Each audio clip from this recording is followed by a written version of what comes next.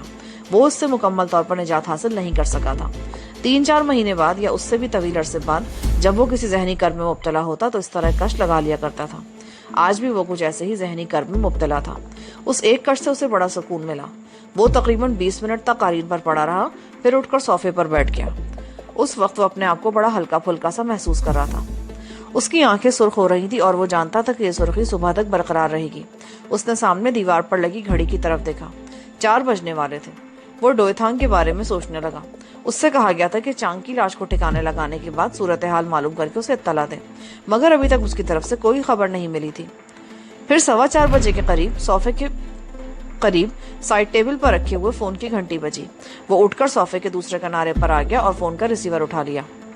ڈوئے تھانگ بول رہا ہوں مسٹر کم۔ یس، کیا رپورٹ ہے؟ کیا معلوم کیا تم نے؟ تھانگ چو مر چکا ہے، اس کے سر میں 2 گولیاں لگی ہیں۔ میں نے اسپتال میں اس کی لاش دیکھی ہے۔ پرتاپ سنگھ کا ایک گارڈ بھی مارا گیا ہے اور دوسرا گارڈ اسپتال میں بے ہوش پڑا ہے۔ اس کے بارے میں یقین سے نہیں کہا جا سکتا کہ وہ زندہ بچ جائے گا یا وہ بھی ختم ہو جائے گا۔ تھانگ چو کی موت کا مجھے پہلے ہی یقین ہو چکا تھا۔ میں صرف ایک بات جاننا چاہتا ہوں، ان دونوں گارڈز کے علاوہ پرتاپ سنگھ کے بنگلے میں کتنے آدمی تھے؟ کوئی نہیں تھا، بنگلے کے اندر پرتاپ سنگھ اکیلا تھا، ڈوئے تھانگ نے جواب دیا۔ تھانگ چو چھت پر دونوں گارڈ سے نمٹنے کے بعد عقبی دروازے سے بنگلے میں داخل ہونے میں کامیاب ہو گیا تھا۔ اس کی لاش راہداری میں ملی ہے۔ وہ غالباً پرتاپ سنگھ کے ہاتھوں مارا گیا۔ چانگ زخمی ہونے کے بعد فرار نہ ہوتا تو یہ مشن کامیاب ہو سکتا تھا۔ کامیاب ہو سکتا تھا، لیکن چانگ بزدل نکلا۔ کم نے اس کے الفاظ دہرائے۔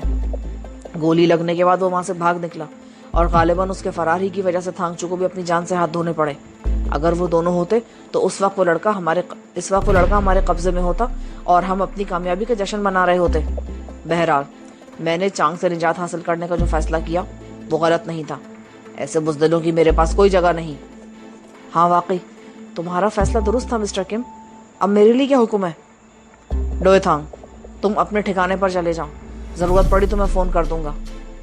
کم نے یہ کہتے ہوئے ریسیور رکھ دیا اور صوفے کی پشت سے ٹیک لگا کر آنکھیں بند کر لی۔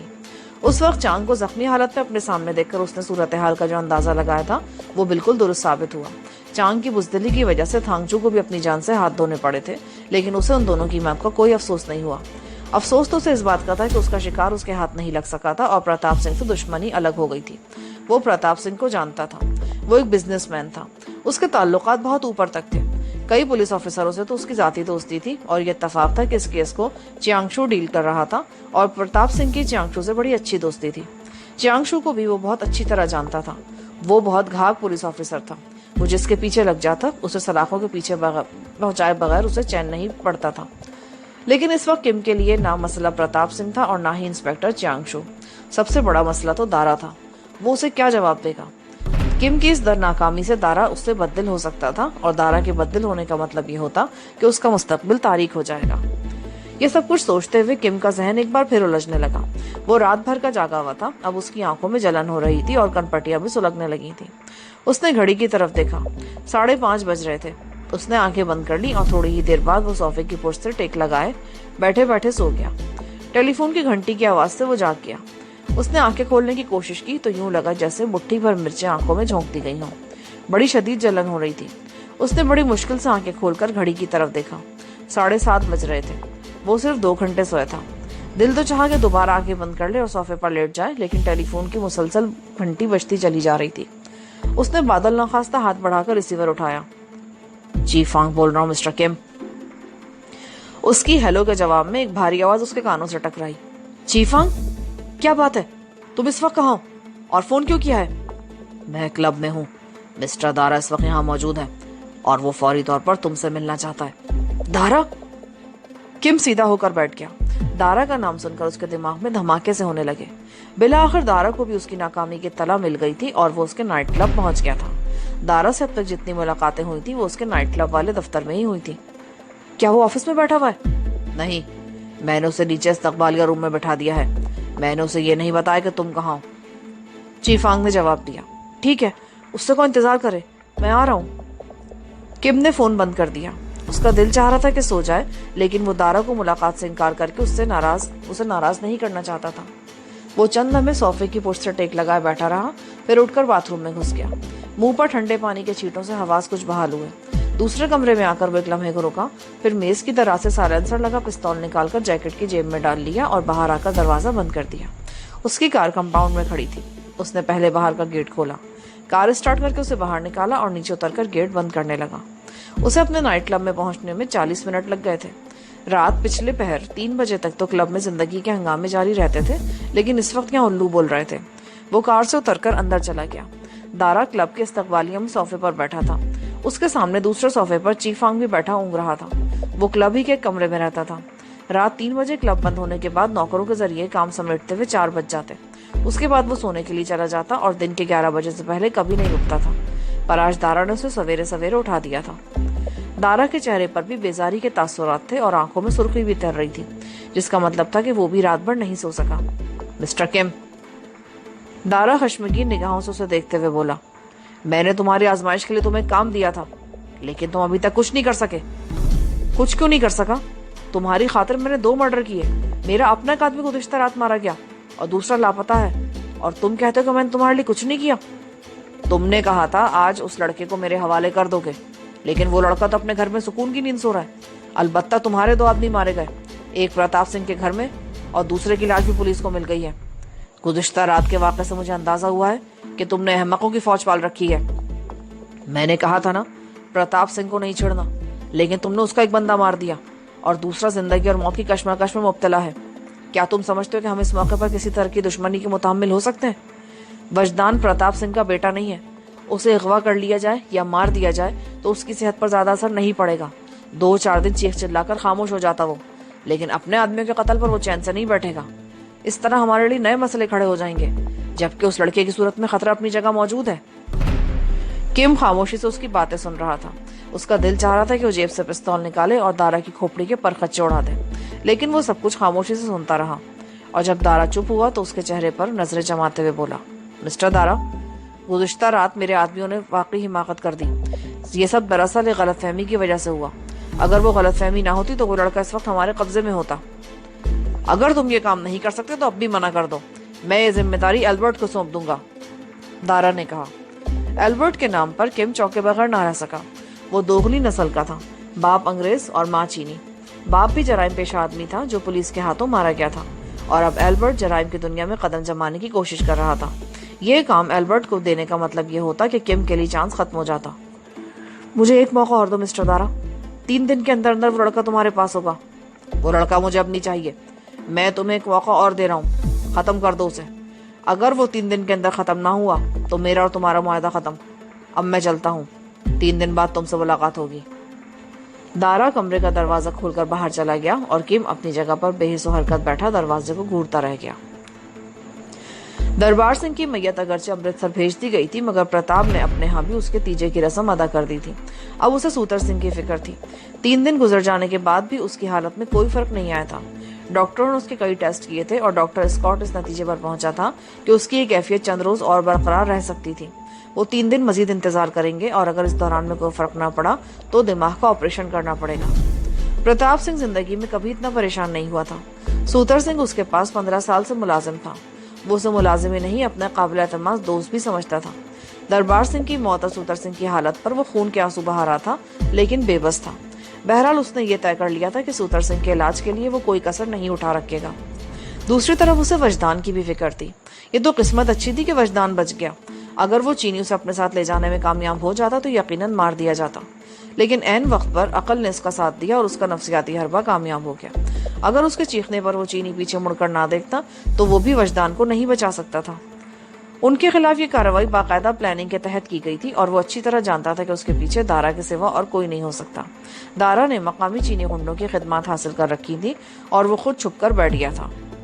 پرتاپ سنگھ نے پہلے تو یہی پروگرام بنا رکھا تھا کہ وہ وجدان کو دارا سے بچانے کی کوشش کرتا رہے گا اور براہ راست کسی تصادم سے گریز کرے گا، لیکن اب اس نے اپنا پروگرام تبدیل کر دیا تھا۔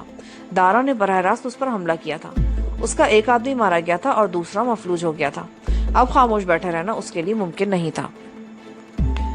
اس کے بنگلے میں مرنے والے چینی کی شناخت ہو گئی تھی. وہ ایک تھرڈ ریٹ گنڈا تھا. عرب اسٹریٹ اور لٹل انڈیا جیسے علاقوں میں دادا گیری کر کے لوگوں سے 4 پیسے اینٹھ لیتا تھا. زیادہ تر ہندوستانی، پاکستانی اور ملیشین باشندے اس کا شکار بنتے تھے. بعض چھوٹی دکانوں سے اس نے ہفتہ بھی باندھ رکھا تھا، لیکن وہ کئی مرتبہ لوگوں سے پٹ بھی چکا تھا. کبھی وہ اپنے 1-2 ساتھیوں کے ساتھ مل کر رازنی اور لوٹ مار کی وارداتیں بھی کرتا تھا. ہندوستان اور پاکستان سے آنے والے کھیپی بڑی آسانی سے اس کا شکار بن جاتے تھے. ایک مرتبہ وہ پکڑا گیا تھا اور اسے 3 مہینے کی سزا ہوئی تھی. کسی کو عام طور پر اصلاح کے لیے سزا دی جاتی ہے، لیکن جرائم پیشہ لوگ جب کوئی سزا کاٹ کر جیل سے نکلتے ہیں تو پہلے سے زیادہ خطرناک ہو جاتے ہیں. یہاں پر پارٹ 6 کا اختتام ہوتا ہے. آگے کہانی سننے کے لیے پارٹ 7 سماعت فرمائیں.